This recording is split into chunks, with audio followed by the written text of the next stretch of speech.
In November 2022, a demolition crew preparing to tear down an abandoned warehouse in Brisbane, Australia, made a discovery that would rewrite Pacific War history. Hidden behind a false wall in the building's basement sat a rusted metal trunk. Inside, investigators found a naval officer's dress uniform, a stack of coded documents, and a personal diary written in English. The insignia on the uniform identified it as belonging to Commander James Mitchell Parker, United States Navy. According to official records, Commander Parker died when his ship, the destroyer USS Hammond, was sunk by a Japanese submarine on June 6, 1942, just 2 days after the Battle of Midway. His name was engraved on the memorial at Pearl Harbor. His widow had received his death notification 80 years ago. His 3 children grew up believing their father perished defending Midway Island. So how did his uniform end up in a warehouse 4,600 miles from where he supposedly died?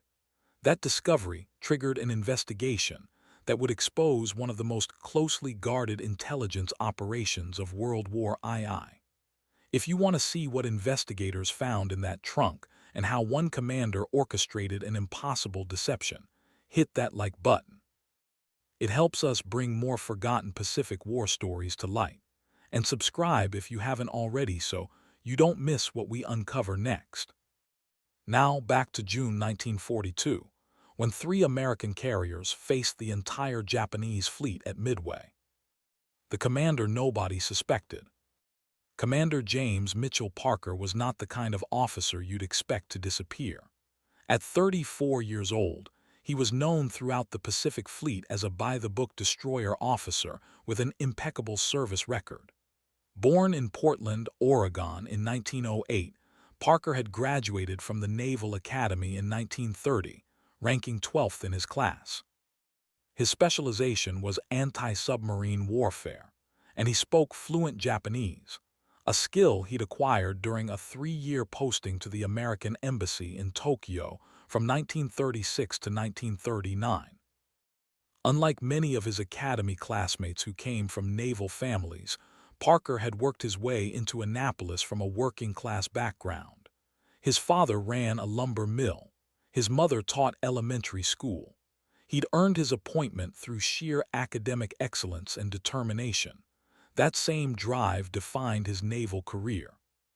By June 1942, Parker had served as executive officer of the destroyer USS Hammond for 8 months. The Hammond was a Sims-class destroyer, commissioned in 1939. She displaced 1,570 tons and carried a crew of 192 men. Her primary mission was screening larger ships, cruisers and carriers, from submarine and air attack. The Hammond had been present at Pearl Harbor on December 7, 1941, escaping damage purely by chance. She'd been at sea on a training exercise when the Japanese struck. Parker's commanding officer, Commander Arnold True, had written in Parker's fitness report in April 1942, "CMDR Parker is an exceptional officer with initiative beyond his years. His grasp of submarine warfare tactics is unmatched. He would make an excellent intelligence officer should the Navy require his linguistic skills." That final sentence would prove more prophetic than True could have imagined. The strategic situation in the Pacific in May 1942 was desperate. Japan had won every major engagement since Pearl Harbor. American cryptanalysts had cracked Japanese naval codes, revealing an impending attack on Midway Island. Admiral Chester Nimitz, commander of the Pacific Fleet, knew this was America's chance to ambush the Japanese carrier force. But it was a gamble. The Americans had 3 carriers, Enterprise, Hornet, and the hastily repaired Yorktown. The Japanese had 4 fleet carriers, plus overwhelming surface superiority. The USS Hammond received orders on May 27, 1942, to join Task Force 17, screening the carrier Yorktown. Parker's specific responsibility was coordinating anti-submarine patrols around the carrier. His knowledge of Japanese submarine tactics made him invaluable. He'd spent hours during his Tokyo posting studying Japanese naval doctrine, even befriending several Japanese submarine officers during diplomatic functions. That knowledge would save the Yorktown, at least initially. On May 30, 1942, 3 days before the battle, something unusual happened.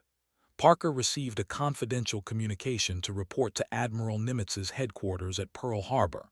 The Hammond was already at sea, steaming toward Midway. The message was coded with a priority that allowed no questions.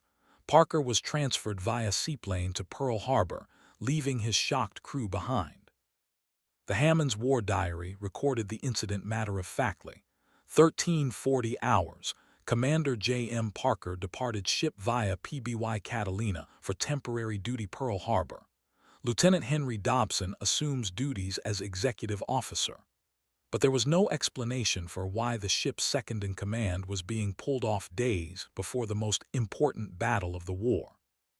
Parker's wife, Elizabeth, received a telegram on June 1, 1942. Your husband, temporarily assigned special duties Pearl Harbor, will return to ship shortly. Do not be alarmed. It was signed by the Bureau of Naval Personnel. Elizabeth, who'd been preparing to evacuate to the mainland with their 3 children, breathed a sigh of relief. At least James wouldn't be in immediate danger. She had no way of knowing that her husband had just volunteered for the most dangerous assignment of his life. What happened at Pearl Harbor? The meeting took place in a secure room in the basement of the 14th Naval District Headquarters on June 1, 1942. Present were Commander Joseph Rochefort, head of Station Hypo, the Navy's cryptanalysis unit, Lieutenant Commander Edwin Layton, Admiral Nimitz's intelligence officer, and a man Parker had never met, Commander William Ellis, Office of Naval Intelligence. Parker later wrote in his diary that the conversation lasted 3 hours. The basic proposition was this: American codebreakers had cracked Japanese naval codes, giving the U.S. a decisive advantage at Midway. But the Japanese were becoming suspicious. Intercepted communications suggested they were considering changing their codes entirely. If that happened, the U.S. would be blind just as the war entered its most critical phase. The Office of Naval Intelligence had a plan. They needed an officer who could infiltrate Japanese-occupied territory, establish a network of informants, and intercept Japanese code books before they were changed. The officer would need to speak fluent Japanese, understand naval operations, and be willing to disappear completely. His death would have to be convincingly faked. His family could never know the truth. You'll be declared killed in action after Midway, Commander Ellis told Parker. Your service record will be sealed. Your family will receive standard death benefits. You'll be on your own in the Pacific with minimal support. If you're captured, we can't acknowledge you exist. The Japanese will execute you as a spy. Parker's diary entry from June 1, 1942, recorded his thoughts. They asked me to choose between my family and my country. I have 3 children who need their father, but I have a country that needs someone to do this. God forgive me, but I know what choice I have to make. Elizabeth will hate me for dying, but she would hate me more for refusing to serve when called. He accepted the mission. The operational plan was brilliantly simple. The Battle of Midway would provide perfect cover. The USS Hammond would participate in the battle as planned. On June 6, 1942, while attempting to salvage the damaged USS Yorktown, the Hammond would be torpedoed by a Japanese submarine, the I-168. This was predicted based on intelligence intercepts. The Hammond would sink with significant loss of life. In the chaos, confusion, and tragic aftermath, one body would be misidentified. Commander Parker would officially be among the dead. In reality, Parker would be smuggled out of Hawaii on June 3, 1942, aboard a submarine, the USS Nautilus. He'd travel to Australia, undergo intensive training in covert operations, and then be inserted into Japanese-occupied territory. His target, Rabaul, the massive Japanese naval base in New Britain. His mission: steal the new Japanese code books before they could be distributed fleet-wide. On June 2, 1942, Parker wrote a letter to Elizabeth. It was never sent. The Navy held it in a classified file for 80 years. The letter read, "My dearest Elizabeth, by the time you read this, if you ever do, you will have been told I died at Midway.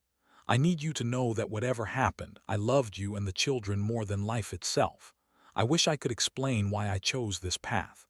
I wish I could tell you that some duties transcend even family. But all I can say is that I did what I thought was right. Forgive me, James." On June 3, 1942, while the USS Hammond steamed toward Midway with the rest of Task Force 17, Commander James Parker boarded the submarine USS Nautilus in Pearl Harbor. His personal effects, his wedding ring, his Academy-class ring, his service pistol, were photographed and catalogued.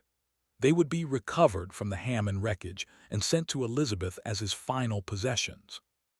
The Nautilus submerged at 600 hours on June 4, 1942. The same morning, the Battle of Midway began 1,200 miles to the northwest.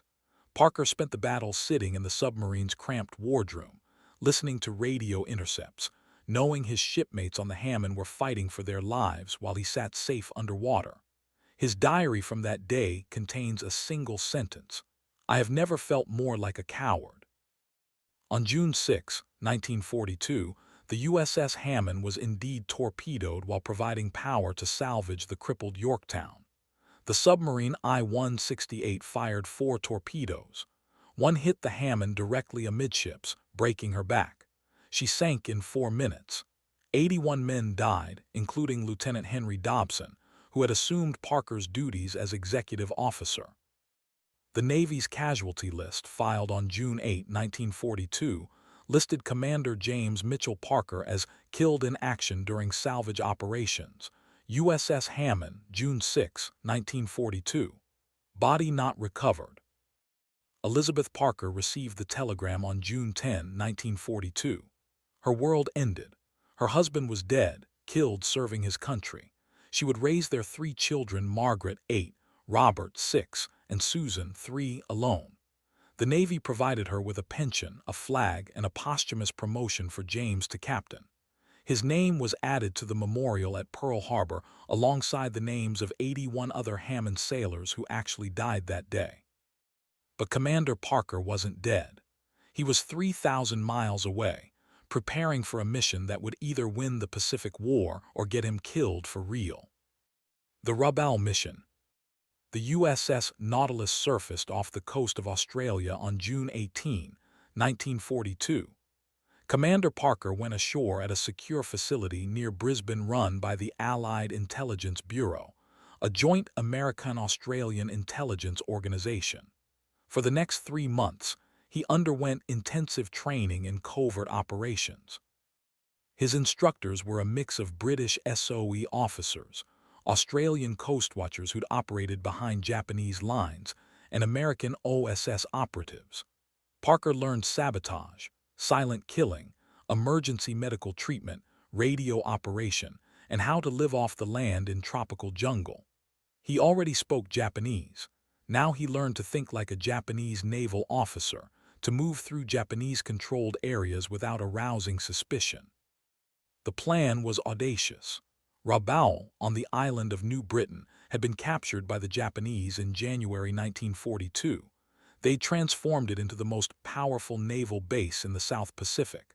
At any given time, 100,000 Japanese troops and sailors were stationed there. The harbor held dozens of warships. 5 airfields ringed the volcanic calderas that formed the natural anchorage. But Rabaul was also the distribution center for the Imperial Japanese Navy's cryptographic materials. Every month, new code books, cipher tables, and encryption equipment were shipped from Tokyo to Rabaul, then distributed to ships and bases throughout the Pacific. If Parker could infiltrate Rabaul, access the Naval Cryptography Office, and photograph or steal the new code books before they were distributed, American codebreakers would maintain their advantage for months or even years. On September 12, 1942, Parker inserted into Japanese territory via submarine. The USS Grouper surfaced off the coast of New Britain at 300 hours. Parker went ashore in a rubber raft with a waterproof pack containing a camera, radio, forged Japanese identity papers, and enough food for 2 weeks. His cover story. He was Commander Tanaka Hiroshi, a naval intelligence officer dispatched from Tokyo to conduct security audits at Rabaul. The identity was perfect. The real Commander Tanaka existed. Parker had met him at a diplomatic reception in Tokyo in 1938. But the real Tanaka had been killed when his ship sank at the Battle of the Coral Sea in May 1942. Japanese bureaucracy being what it was, Parker's forgers calculated it would take months for news of Tanaka's death to reach administrative offices. In the meantime, Parker could use Tanaka's identity to move freely through Japanese military installations. Parker's diary entry from September 13, 1942, arrived Rabaul this morning via truck from the coast. My Japanese is holding up. The soldiers barely looked at my papers. I think they're so used to seeing officers from Tokyo that one more doesn't raise suspicion. I've been assigned quarters in the naval barracks. Tomorrow, I report to the cryptography office for my audit. For the next 6 weeks, Parker lived among 100,000 Japanese soldiers and sailors, any one of whom could have exposed him with a single suspicious question. He maintained his cover through a combination of arrogance. Japanese officers from Tokyo were notoriously condescending to field personnel and bureaucratic inefficiency. Japanese military paperwork was so convoluted that nobody questioned orders that appeared official. On October 3, 1942, the new code books arrived from Tokyo. Parker's diary. Jackpot. 5 crates delivered to cryptography office today. New JN25D variant plus supplementary materials. I have 3 days to photograph everything before distribution begins. This is what I came for.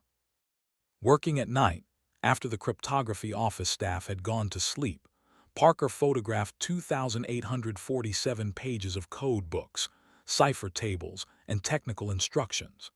He used a miniature camera provided by OSS, exposing each frame carefully, knowing that even one blurred page could render the entire intelligence haul worthless. On October 7, 1942, Parker transmitted a coded radio message, package ready for pickup, proceeding to extraction point. The USS Grouper was scheduled to surface off New Britain on October 15 to extract him. He never made it. What went wrong? On October 9, 1942, Parker's cover was blown. A real naval officer from Tokyo arrived at Rabaul, a lieutenant commander who had served with the real Commander Tanaka. He heard that Tanaka was at Rabaul conducting audits and went to pay his respects to an old shipmate. When he encountered Parker, the deception lasted approximately 15 seconds. Parker's diary records the incident with brutal clarity. LTCMDR Watanabe recognized immediately that I wasn't Tanaka. I saw it in his eyes. He opened his mouth to shout for the guards. I had no choice. I killed him with my hands before he could make a sound. God forgive me. I am a murderer now, not a warrior. Parker stuffed Watanabe's body in a storage closet and fled Rabaul. He still had the microfilm with the photographed code books. He had 8 days to reach the extraction point 40 miles down the coast, but now the entire Japanese garrison at Rabaul was searching for him. Watanabe's body would be discovered within hours. Every road, every trail, every coastal village would be watched. Parker abandoned the roads and took to the jungle. For 8 days, he moved through some of the most hostile terrain on Earth: volcanic slopes, dense rainforest, crocodile-infested swamps. He was hunted by Japanese patrols, native collaborators, and simple bad luck. His diary entries from this period are brief, desperate, written in pencil on water-damaged pages. October 10, 3 patrols pass within 50 yards today. Can hear search dogs. October 12, fever, malaria maybe, can barely walk. October 14, 1 day to extraction, 12 miles to go, not sure I'll make it. On October 15, 1942, at 200 hours, the USS Grouper surfaced at the designated extraction point. Parker wasn't there. The submarine waited until 500, then had to dive to avoid Japanese air patrols. Commander Ellis, monitoring the operation from Australia, ordered the submarine to try again the next night.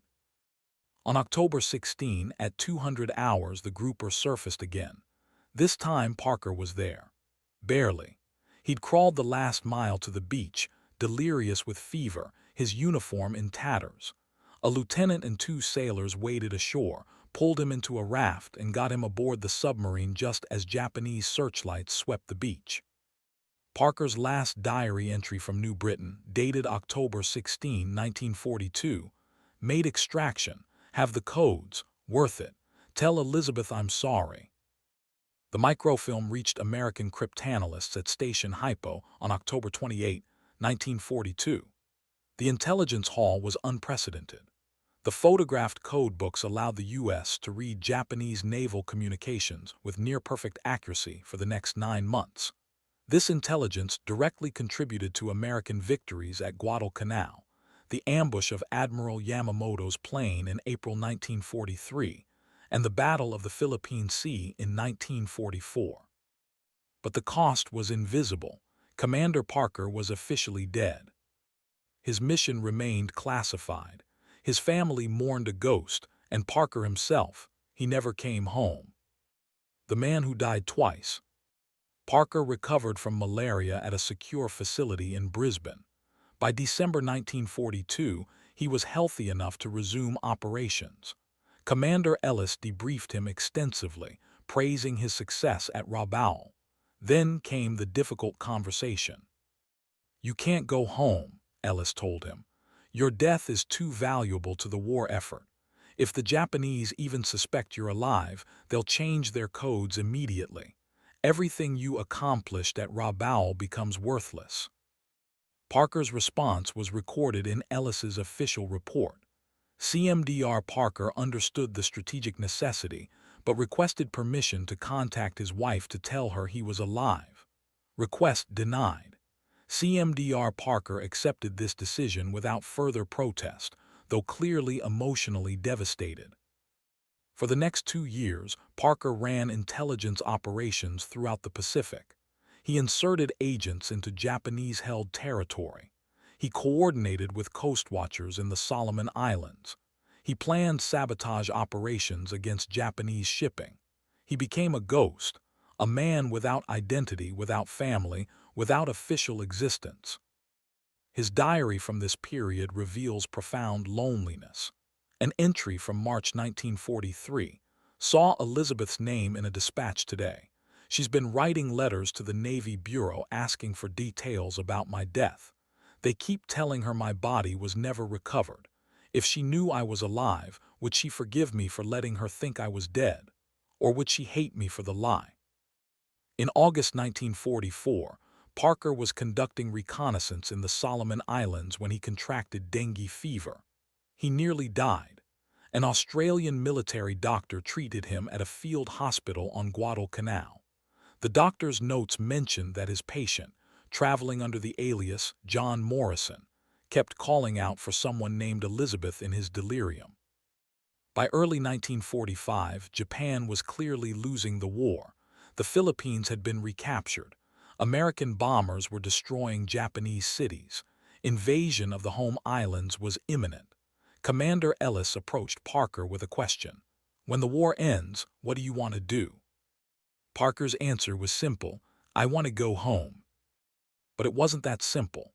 Parker had been dead for 3 years. His widow had remarried in 1944, a Navy doctor named Richard Thompson. His children were calling another man father. The Navy's official position was that Parker had died heroically at Midway.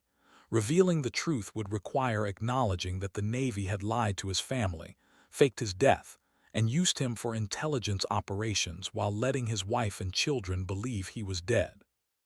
Commander Ellis presented Parker with 2 options. First, he could reveal himself as alive. The Navy would have to explain everything. Elizabeth and the children would know the truth, but the entire Rabaul operation would be exposed. Japanese investigators, even after the war, would piece together what happened. Other intelligence operations, some still ongoing, could be compromised. Allied cryptographic success against Japan would become public knowledge, potentially damaging future code-breaking efforts. Second, Parker could stay dead, remain a ghost. The Navy would provide him with a new identity, a pension under his assumed name, and support to start a new life somewhere far from his family. He could never contact Elizabeth or his children, never reveal who he really was, live out his days as John Morrison, the alias he'd been using for covert operations. Parker's diary entry from July 15, 1945. Commander Ellis gave me 2 days to decide. How do you choose between truth and duty? If I return to Elizabeth and the children, I betray every sailor who died because we broke Japanese codes. Men lived because of what I did at Rabaul. If revealing the truth endangers future operations, more men will die. Can I trade their lives for my happiness? Can I even call it happiness when Elizabeth has moved on? When my children don't remember me. On July 17, 1945, Commander James Mitchell Parker made his decision. He would stay dead. The ghost years. The man who had been Commander Parker lived another 34 years under the name John Morrison. The Navy provided him with a modest pension, forged documents, and a cover story. John Morrison was a merchant marine officer who'd served in the Pacific during the war. He'd been injured, spent time recovering in Australia, and decided to settle there after the war. In September 1945, as VJ Day celebrations erupted across the Allied world, Parker sat alone in a small apartment in Brisbane, writing a letter he would never send. Dear Elizabeth, today the war ended. Everyone is celebrating. I should be celebrating too, we won after all. But all I can think about is that I've lost you forever. You've remarried. The children have a new father. I made my choice to let you believe I was dead, and now I have to live with that choice. I hope you're happy. I hope Richard is good to you and the children. I hope you've forgotten me because remembering would only bring pain. But I'll never forget you. Yours always, James. He kept the letter in a metal trunk along with his naval uniform, his diary, and classified documents about the Rabaul operation. He couldn't send the letter. It would expose everything. But he couldn't destroy it either. Parker Morrison lived quietly in Brisbane. He worked as a shipping clerk, lived in a modest flat, kept to himself. Former colleagues from his covert operations days would occasionally contact him for consultations on intelligence matters, but mostly he was alone. In 1953, his daughter Margaret graduated from high school in Oregon. Parker saw the announcement in a newspaper that happened to carry American news. He cut out the article, pasted it in a scrapbook.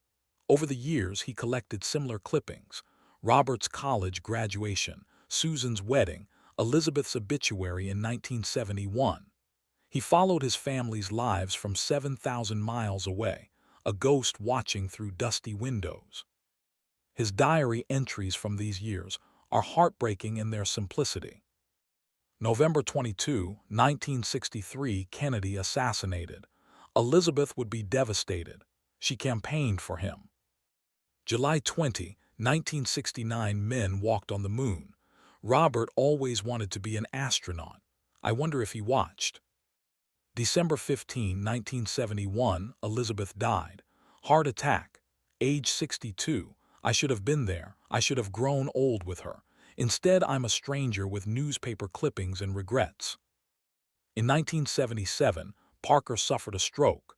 It left him partially paralyzed, unable to speak clearly. He was admitted to a veterans care facility in Brisbane, still using the name John Morrison. The staff knew he was a former sailor. His pension came from the Australian government, which had been reimbursing them from a classified U.S. Navy account since 1945. On March 12, 1979, Parker died, age 71. The death certificate listed cause of death as complications from stroke. John Morrison, merchant marine, no known relatives. His possessions, including the metal trunk, were moved to a warehouse pending disposal. The warehouse was owned by a shipping company that went bankrupt in 1987. The contents were abandoned, forgotten. For 35 years, Commander Parker's trunk sat in that basement, containing the truth about one of World War II's most secret operations. The truth finally emerges.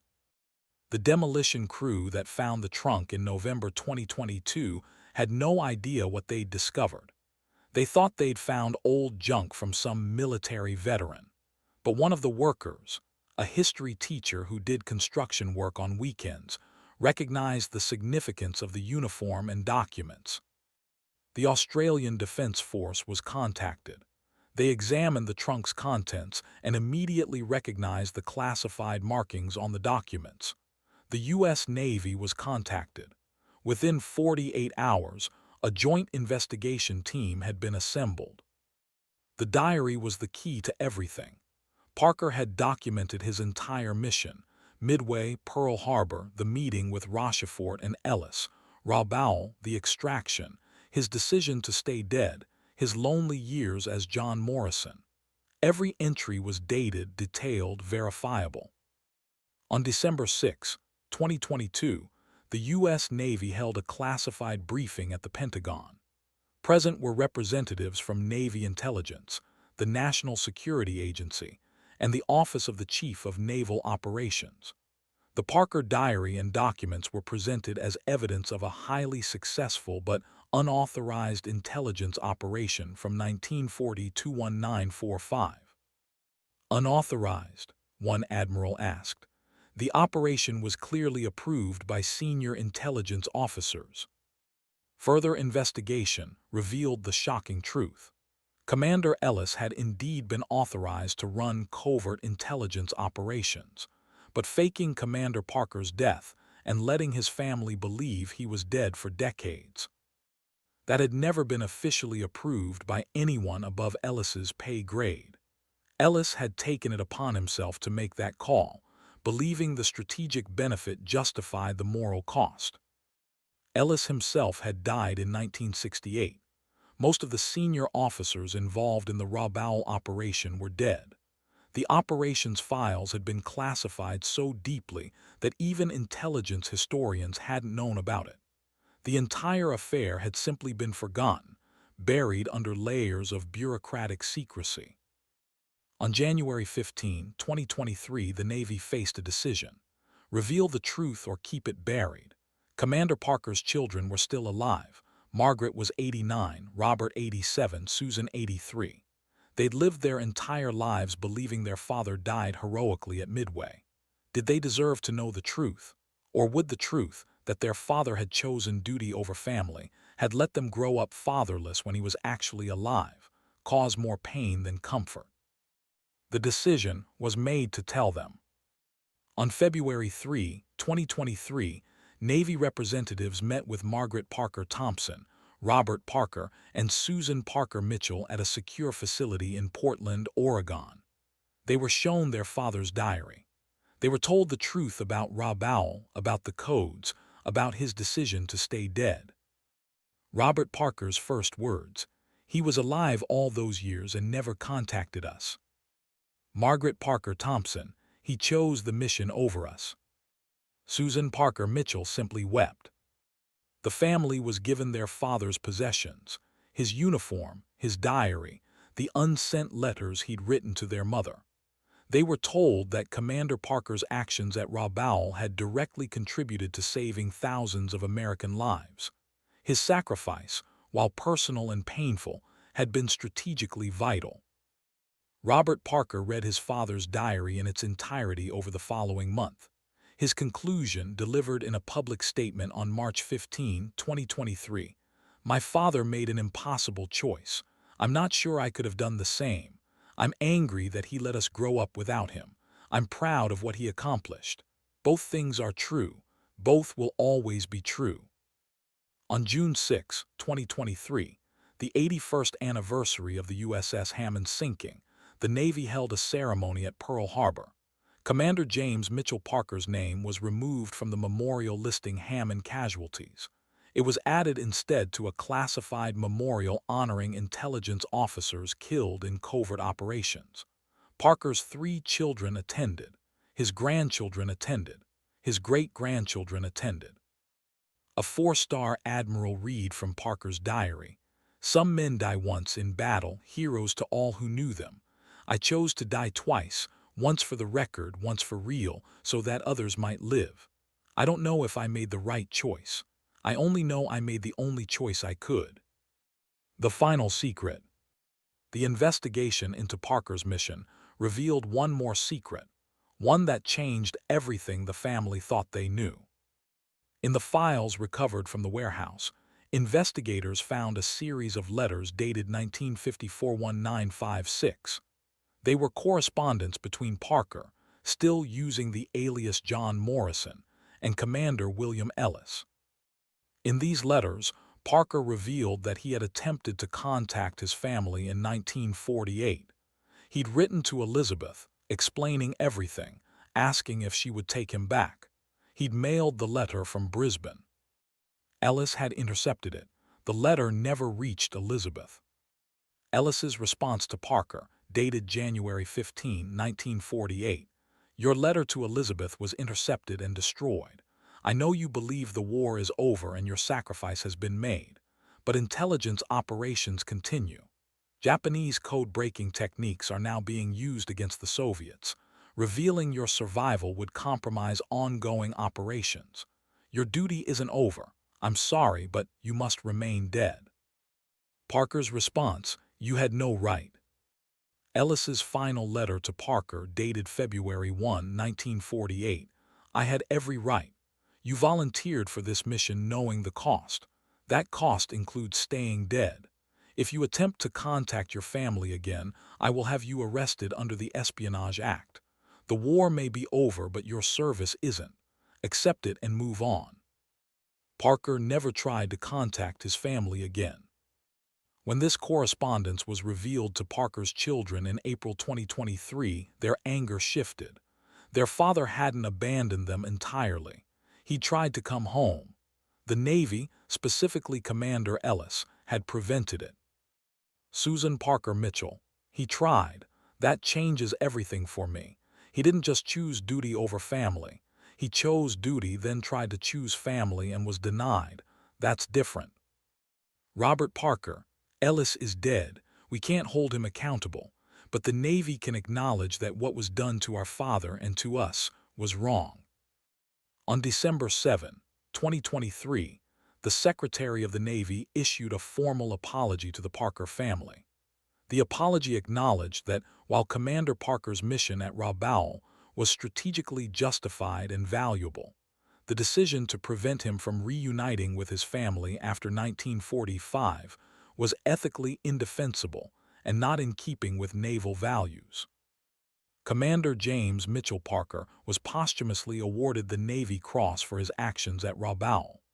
The citation is still partially classified, but it acknowledges his infiltration of Japanese naval installations and the recovery of cryptographic materials that proved decisive to the Allied victory in the Pacific. What was really recovered? The full contents of Parker's trunk, revealed in declassified documents from 2024. One U.S. Navy commander dress uniform, with nameplate J.M. Parker. Personal diary, 847 pages, covering June 1942 to March 1979. Microfilm copies of Japanese code books photographed at Rabaul, October 1942. Forged Japanese identity papers for Commander Tanaka Hiroshi. Miniature camera used for photographing code books. Encrypted radio used for communicating with Allied intelligence. 47 unsent letters to Elizabeth Parker, 1940-51971. Newspaper clippings documenting his children's lives, 1940-51979. Service pistol, Colt M1911A1, serial number 923847, issued to Parker in 1941. Wedding ring, inscribed JMP and EAT 6121934. The wedding ring is the detail that undid everyone who learned Parker's story. He'd worn it throughout the war, throughout his years in hiding, until the day he died. Elizabeth had been buried with her own wedding ring in 1971. Parker had kept his, a symbol of a marriage that officially ended when he died at Midway, but that he'd never truly left. Margaret Parker Thompson, when shown the ring, he never stopped being married to Mom, even when she married Richard. That's the tragedy. They were both faithful to a ghost. Legacy. The Parker case forced the U.S. intelligence community to re-examine its policies on deep-cover operatives. New regulations were implemented requiring that any mission involving fake deaths must have explicit approval from the Secretary of Defense and must include provisions for eventual revelation to families after a set period, typically 20 years after the end of hostilities. A classified review of WWII intelligence operations revealed 3 other cases similar to Parker's: American officers who'd faked their deaths for covert missions and never returned to their families. In 2 cases, the officers had actually died on their missions, but their families had never been told the truth. In the 3rd case, the officer had lived until 1991 under an assumed name in the Philippines. All 3 families were contacted. All 3 were told the truth. All 3 received formal apologies from the government. The Brisbane warehouse where Parker's trunk was found has been preserved as a historical site. A small museum documents not just Parker's story, but the broader history of Allied intelligence operations in the Pacific. The metal trunk sits in a climate-controlled display case, its contents reproduced for visitors to examine. Parker's children donated his diary to the National Archives with the stipulation that it remain classified until 2045, 100 years after the end of WWII. They believe future generations can learn from their father's story without compromising any intelligence operations that might still be sensitive. Robert Parker, in his final interview about his father, November 2024. People ask me if I forgive him. I don't know how to answer that. He saved thousands of lives. He gave up everything to do it, but he also left us. Both things are true. Maybe that's the lesson. Heroism isn't clean. Sacrifice isn't noble. It's messy and painful and full of impossible choices. My father made those choices. He paid for them. We paid for them too.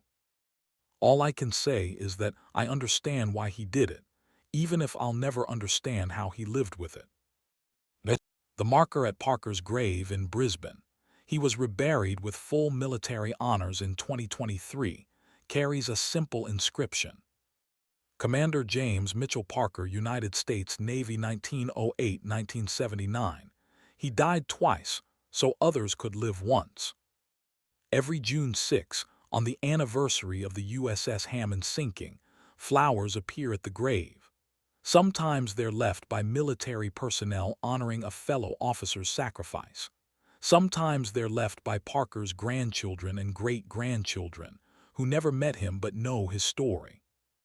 And sometimes they're left by elderly men and women who served in the Pacific War, who lived because American codebreakers read Japanese communications, who owe their lives to a commander who stole code books from Rabaul and paid for that theft with 37 years of loneliness.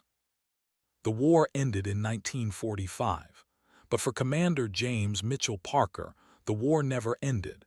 It just changed from fighting an enemy to fighting the consequences of having fought at all. Some men die in battle, others die in silence. Parker did both, and 80 years later we finally know the truth about which death was harder,